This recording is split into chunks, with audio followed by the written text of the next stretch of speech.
बहैसियत chairman Pir Panjal अवामी development forum Mohammad Farid Malik, जैसा कि आपको मालूम है कि हमारे हमारे माजूर अफराद को बहुत सारी मुश्किलातों का सामना करना पड़ा कई सालों से। लेकिन उसके चलते हमारी प्रॉब्लम तब हल हुई जब हम चीफ सेक्रेटरी साहब से मुलाकात की और हमारी जो वेरिफिकेशन के टाइम पे रुकी पेंशन थी उसको बागुजार करने में चीफ सेक्रेटरी साहब ने अपना रोल अदा किया।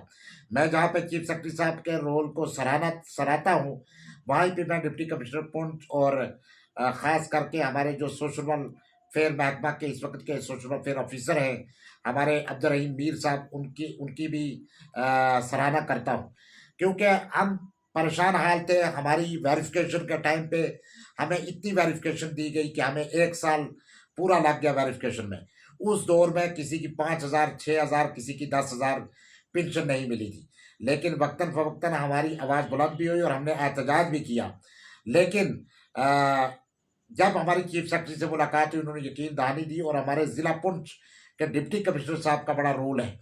और हम हमारी जब पेंशन आई तो बड़ी खुशी की बात यह है कि जब हमारे सोशल वेलफेयर अब्दुल रहीम मीर साहब ने यहाँ ज्वाइन किया तो उन्होंने डिप्टी कमिश्नर साहब से मिलकर सबसे पहले जो है हमारे पुंछ में, जम्मू कश्मीर में उसके बाद, लेकिन सबसे पहले पुंछ में जिनकी बकायाजात पेंशन थी 5,000 या 8,000, सबसे पहले पुंछ में हमारे माजूर तबका को जो है वो पेंशन रिलीज की।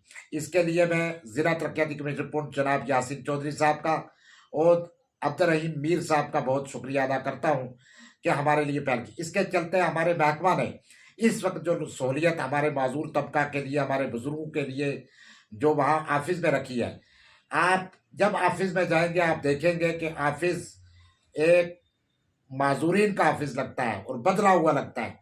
आप वहाँ जाएंगे आपको रिस्पेक्ट मिलेगी, आपको चेयर मिलेगी, आपको वहाँ पर बात करने के लिए वहाँ पर बिठाए हुए अपने मुलाजमों को सामने बिठाकर उनकी जो है किसी की क्या प्रॉब्लम है वो बताएं। इतना ही नहीं बल्कि हर जगह पे हेल्पलाइन नंबर, मतलब अगर हमारे किसी भाई की बच्ची की शादी है तो उसके मैरिज जो पैसा है वो नहीं मिल रहा है या कहीं दिक्कत आ रही है, तो पहले ये होता था कि पोर्टल से आपको जो है वहाँ पर जवाब मिल जाता था।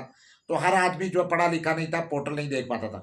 अब आपको बाजरिया फ़ोन आपको से रब्ता किया जाएगा कि आपकी ये डॉक्यूमेंट में प्रॉब्लम आ रही है।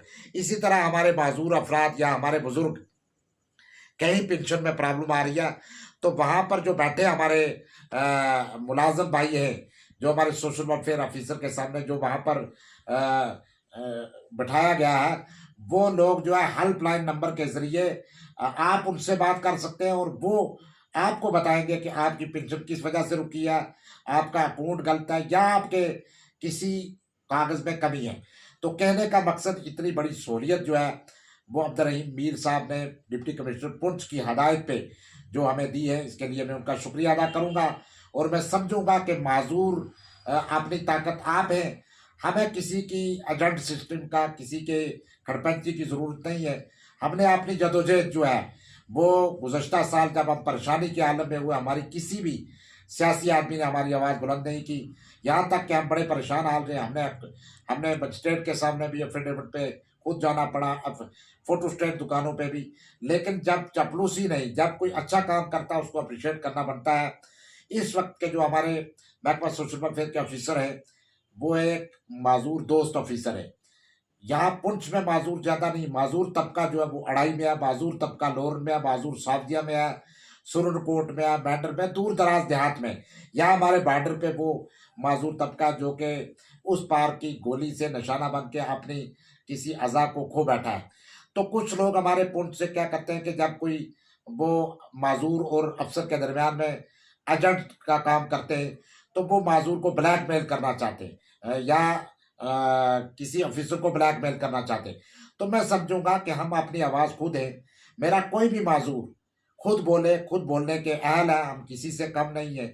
तो हमारा इसमें कोई शक नहीं कि हमारी बदकिस्मती है कि हमें गवर्नमेंट ने फैसिलिटियाँ नहीं दी हैं। लेकिन इसका ये मतलब नहीं है कि हम गूंगे बहरे हैं, हम अपना हक लेना जानते हैं। हमारा तब किसी ने नहीं पूछा, तब हमने यहाँ पे जब हड़ताल की तो तब किसी को हमारा ख्याल नहीं आया कि हमारी कोई स्टोरी लगाए, हमारा कोई आवाज़ बुलंद करे।